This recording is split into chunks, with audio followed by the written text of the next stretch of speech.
Okay, so in this video we want to follow on from our previous discussion about relations and domain and range. We want to talk specifically about functions.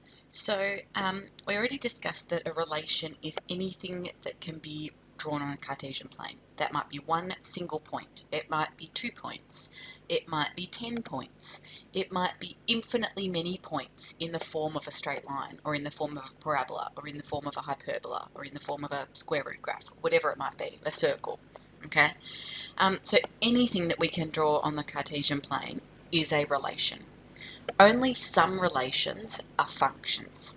Okay, so a relation is a function if no two ordered pairs have the same first element. Okay, so you might remember when we talked about domain and range, we talked about the formal definition of domain and range. Domain being the set of first elements in the relation, that is the set of x values, and the range being the set of second elements in the ordered pairs, that is the set of y values in the relation.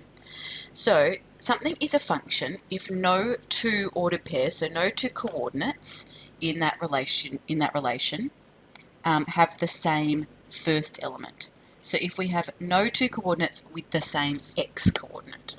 Okay. So with that in mind, which of the following are functions?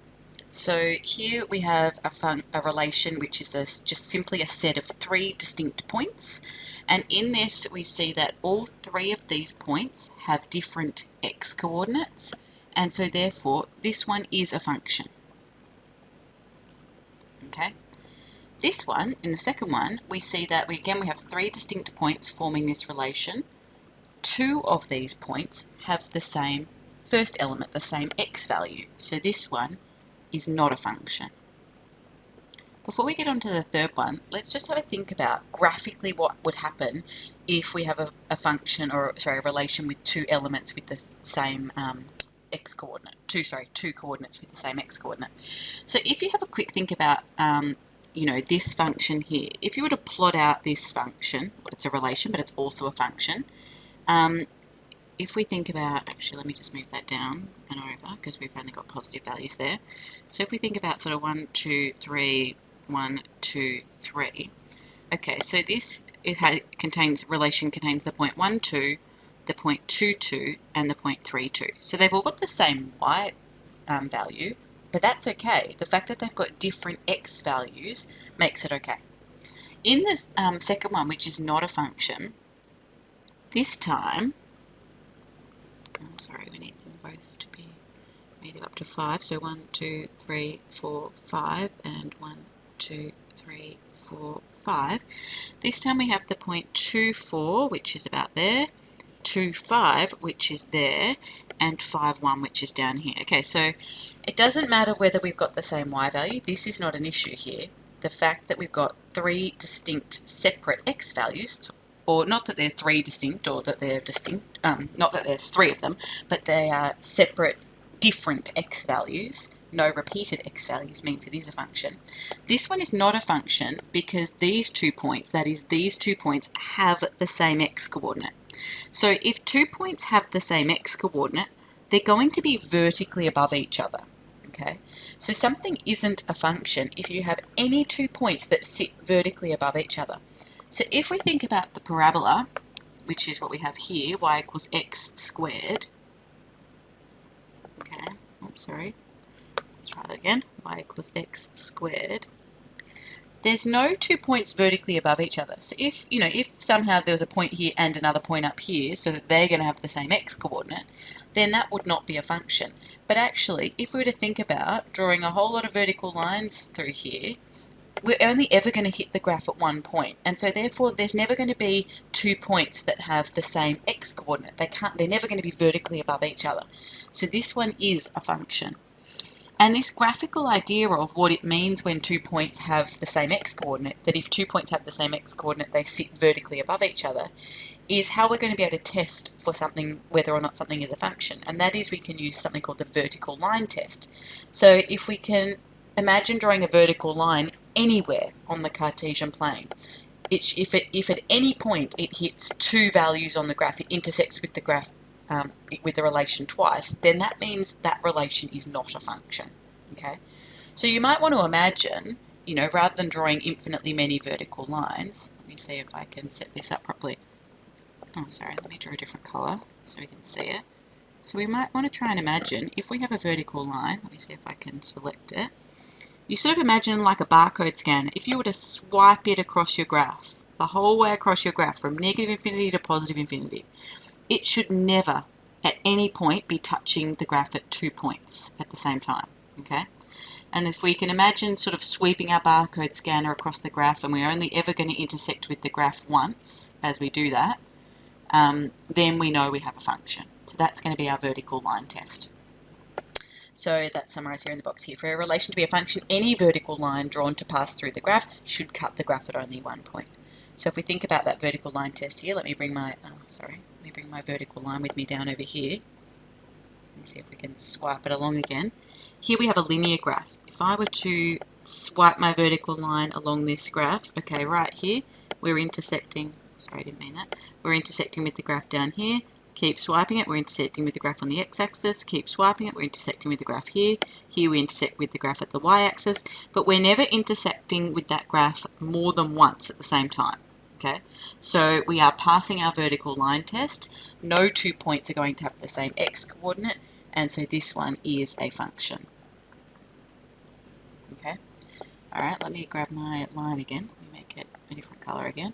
So the circle, if we were to sweep our vertical line across the circle, we are actually going to be failing the vertical line test at a number of different points. We only have to fail it once, okay? But for example here, we would be crossing the graph twice, and so this one is not a function. It's a relation, but it's not a function, okay? Alright, let's grab our vertical line again. And let's go, we've already had a look at a parabola. We can think about that parabola shape. Wouldn't matter where the parabola is, the parabolic shape is going to pass the vertical line test, and so this one is a function. Okay, and then here we have a square root graph, and again, if we were to swipe this across the square root graph, we are only ever hitting the graph at 1 point. Back here we don't hit the graph at all, that's fine, we just can't hit the graph twice. Here we're hitting the graph just once, here we're intersecting with the graph just once, here, way over here we would still only be intersecting with this graph just once, as this square root shape sort of, you know, continued on out to intersect. So this one is also a function. So far of the graph shapes we've dealt with, we've got linear graphs, we've got parabolas, so quadratic graphs. We've dealt with some, we haven't really this year, but last year you would have met some cubic graphs. That's a function. You can swipe a vertical line across that, that's fine. We've looked at hyperbolas, okay. Once again, we can take a vertical line and swipe that across there, and we're only ever intersecting with the graph at 1 point, okay. Truncuses would be the same thing. We would only ever be intersecting with the graph at 1 point. There'll be places where we don't intersect with the graph at all, that's not an issue, but we're never intersecting with the graph twice or more than once is the key, okay. So truncus is fine, hyperbola is fine, we've just looked at the square root here, that's fine. Of all the graph shapes we've looked at so far, the circle is the only one that is not a function. And that's actually why, you know, we saw that the transformations applied quite differently to the circle. We don't generally write the equation of a circle as a y equals, whereas everything else we write as y equals something. Hence we can call it f of x equals something, okay? Y equals x squared, it's not x squared, but, you know, some version of x squared. So we can replace the y with f of x. But here, this is not a function. When it's not a function, we actually can't use function notation. We wouldn't use f of x in relation to the circle.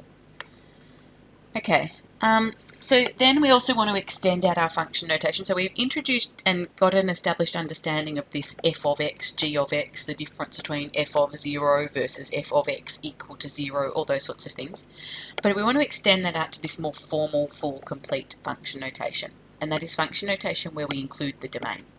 So it's really important that we understand that a function involves both of those things, rule and domain, okay?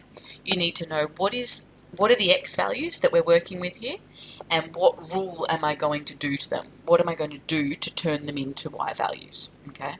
So what's the domain? What rule do I use to then convert those values in the domain into the range, okay? So you need both of those things, rule and domain.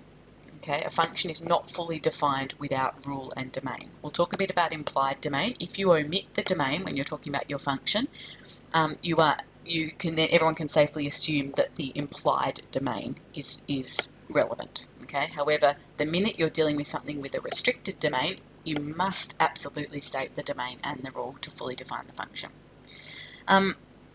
So we'll come back to implied domain in the next video, but for now we want to look at a formal notation that is used when we're talking about functions, where we give both the domain and the rule. Okay, and there are a whole lot of elements to this notation, and this is an example of this notation here.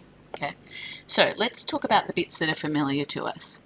This bit here, that's pretty easy. That's the rule for our function. Okay, actually let's start at the beginning. This bit here, f, that's the name of our function. You might be called Joe or Sarah or Chris or Martin. That's your name. This function has the name f. Okay. The second part of the function, use a different color here. The second part of the function, that is the domain. Okay.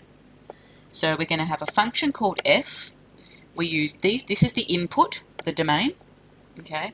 That input is going to be turned into some kind of output, but until we know what the rule is, which is over here the last part of your information, we don't know what the specific output, i.e. the range, is going to be. Okay, so we're not trying to work out the range before we are given the rule. So this thing here, the key thing here is to understand that this is not the range. Okay, this is not the range. This is something called the codomain, and for all intents and purposes in methods, it is always R. Okay, so it is the codomain, and it is just a set of values within which we know the output will fit. Okay, so it's a set of values. We know that the output or the range will be a subset of this codomain. And so we always know when we're dealing in methods with functions and real number systems that the range of our function will always be a subset of R. And so we always write R here. Okay, so we've got the name of our function, our input values or domain values are going to be turned into a new set of values which will be a subset of the real numbers, and that is going to happen according to the rule that we're given as the last part. Okay, so the name of the function, semicolon, the domain, and we would usually use interval notation, or if the domain was R or R plus, we could use that R or R plus or something like that, but usually we'd use interval notation. We wouldn't bother to write, we certainly wouldn't write x is bigger than, we certainly wouldn't write this here, -2 less than or equal to x, which is less than 4. If we wanted to write that, it would need to be in set notation, and so we would need to write that. And then that's really cumbersome. It's much easier to write the interval from -2 to 4, inclusive of -2 and not inclusive of 4. Okay, so name, semicolon, domain, arrow, R, comma, and then the rule. So in terms of if you're given a function in this notation, what's the important stuff? The domain and the rule are what you're looking for. Okay. Now, two functions might have the same rule, but if they have different domains, then they are different functions, because a function is defined by both rule and domain. So here we have a different function, g. It has the same rule as f did. Okay, it's the same rule, but this time it's go over a different domain, and so therefore it's a different function. It's no longer called f, it's called something different, and in this case we've used the letter g. Okay. All right, let's have a look at example 5. Consider the following relations. If they are functions, so we want to think about whether or not they're functions first, then we want to rewrite them using this formal function notation. Okay, so our first example here is the relation, the set of points such that y is equal to x squared. The y coordinate is always equal to the x coordinate squared. So that is the basic parabola, and we've already talked about the fact that the parabola is going to be a function. Okay, so because it's a function, I'm going to write it using function notation. Now I'm going to do quite a lot of these here, so I'm not going to call them all f. I might call this one in part A function A. So this is going to be function called A, semicolon. Then we give the domain of the function. Now we haven't been explicitly given a domain, and so it's obviously not been restricted. We assume we have the whole entire parabola, and so the domain for a parabola is R. It exists for all x values. So function A is such that our domain is R, our input is R. It is going to be turned into a new set of numbers, which will be a subset of R. They might equal, it might also be R, but it'll be a subset of R. In fact, it's not. We can see it's 0 to infinity by thinking about the graph, but we don't, this is not the range. Just because you know the range, it doesn't mean you write it there. It's always going to be R. Comma. And then our function's called A, so our rule is A of X. Okay, we're doing function A to the input values X, and it equals X squared. Okay, part B, we have a linear rule, but it is given to us over a restricted domain. Okay, so I'm going to call this one function B, semicolon. We give the domain first, and the domain is from 0 to 4. Okay, and then 0 to 4, the set of numbers 0 to 4 are turned into a new set of numbers, which are going to be a subset of the real number system, and that happens according to this particular rule, where b of x is equal to 2 times x take away 1. Okay. Now, part C, we've got x squared plus y squared equals 4. We know that that's a circle with a radius of 2. Okay. And so this is not a function, and so we cannot write it in function notation.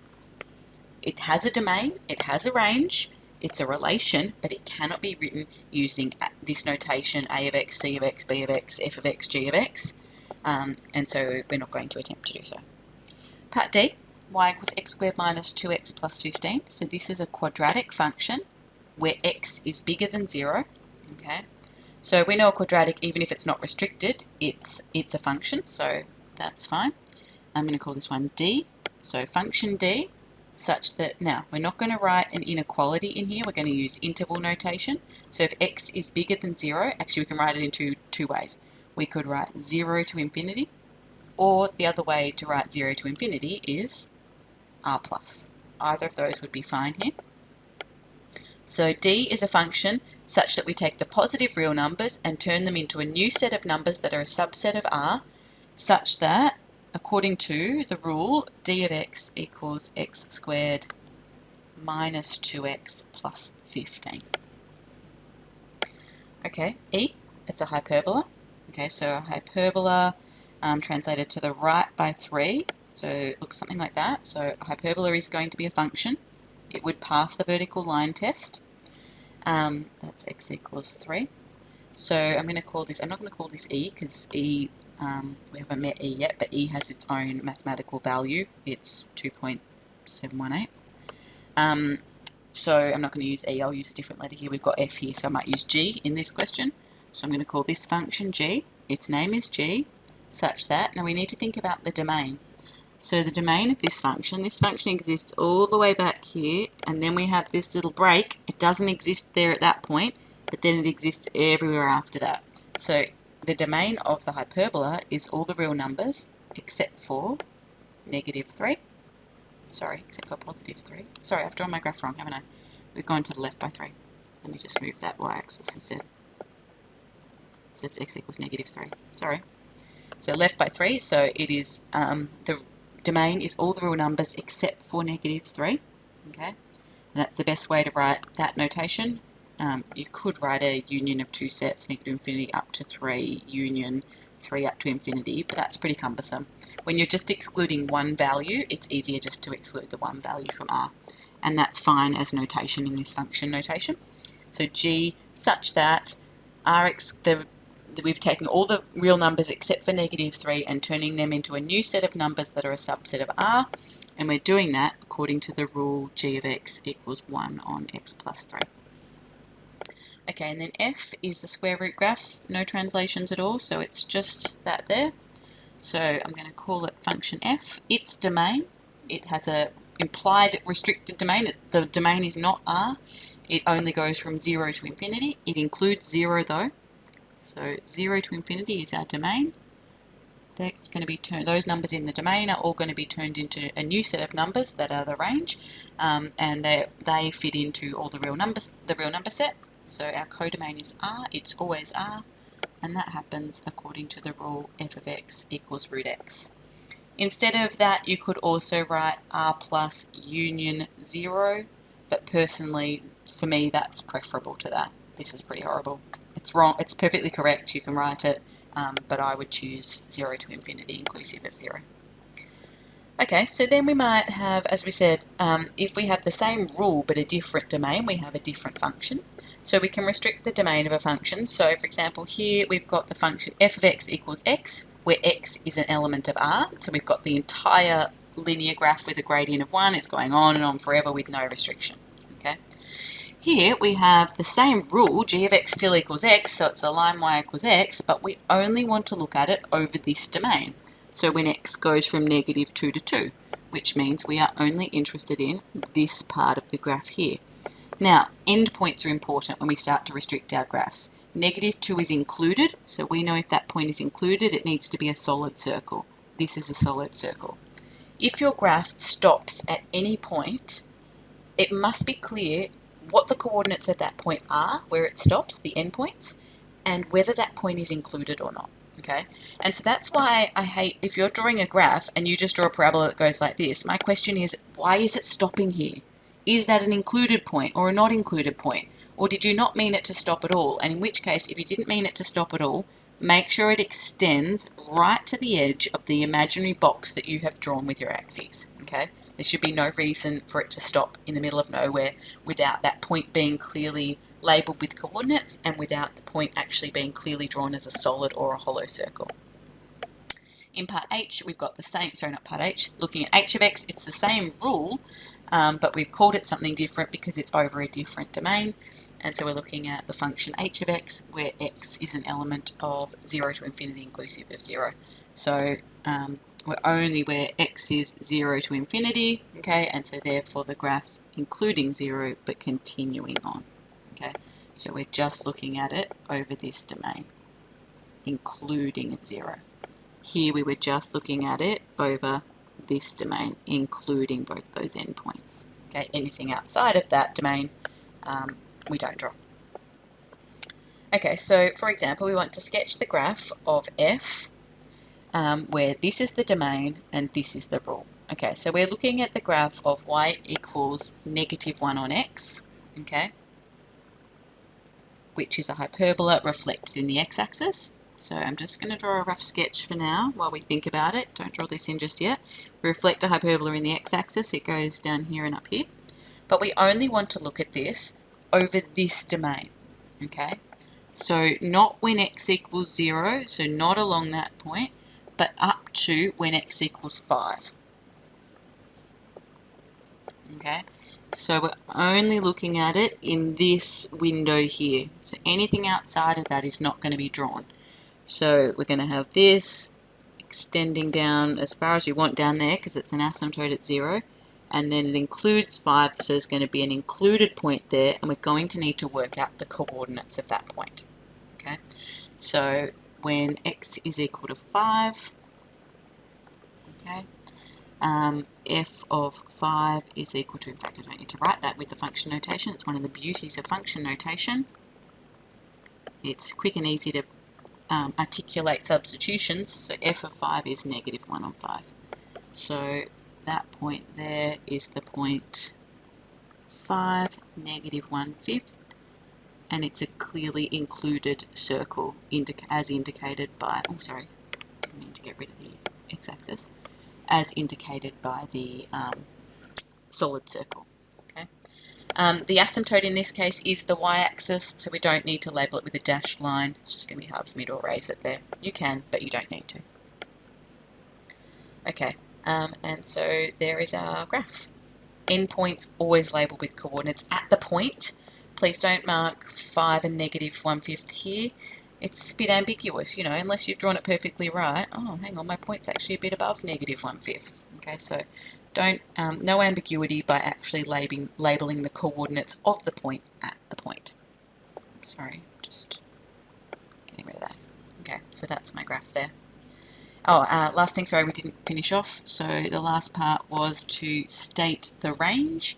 So now that we can draw the graph over the domain, we can see that the range of this function, so the range of f, goes from -∞, so looking at the y values for which this graph exists, up to -1/5, and -1/5 is an included point in the range.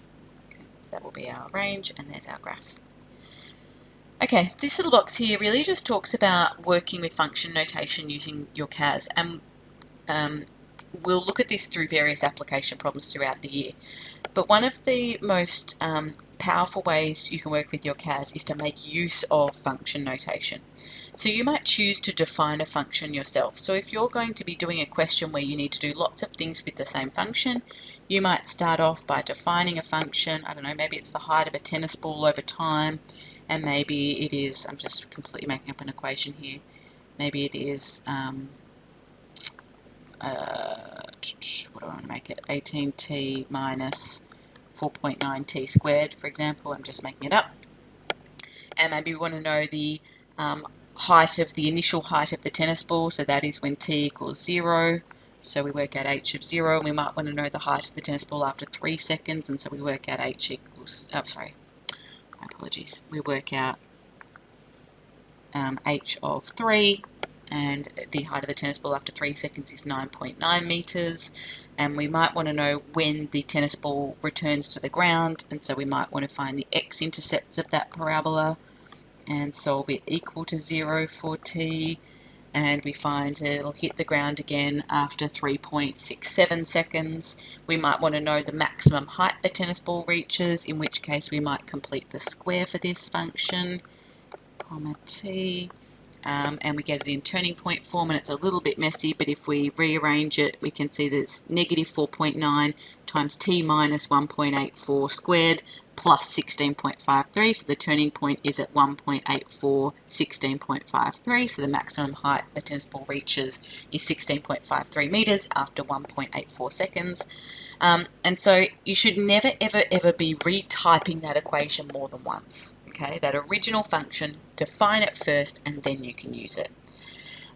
The other way you might define a function is you might have drawn the graph first. So let's say, for example, instead of defining the function in the calculator screen, I drew 18x minus 4.9x squared here in my calculator screen first. And I edited my window a little bit. I don't really need negative time. Let me make that smaller. Looks like I can make that in quite a bit as well. Definitely need to see the y value. I already know because I worked it out on the other screen what it's going to be. The y value of the turning point, so we want to adjust our window. So we might adjust our window, and then we've got everything we need here. If we then want to draw this graph on the paper, we're going to need to be able to calculate the x-intercepts, we're going to need to be able to calculate the turning point, and so again, once I've drawn the graph, my CAS has defined a function for me. It's defined function 1 as being this rule here, so I should never have to type it again. So over on the calculator screen, if I want to find the x-intercepts, I'm solving function 1 of x equals 0. Oops, sorry, comma x. Okay, to get my x-intercepts. If I want to find my turning point, again, I'm going to complete the square, menu 3.5, for function 1 of x, comma x. Okay, and I get the complete square version. So being able to work with function notation makes you super efficient when using your CAS. Okay, so I really want you to think about that when you're particularly looking at those more extended answer problems and worded problems, where you might be given an equation at the beginning that describes something, and then you should be able to define it at the start of the question and then answer all the subsequent parts really easily and efficiently once you've got your CAS. Okay.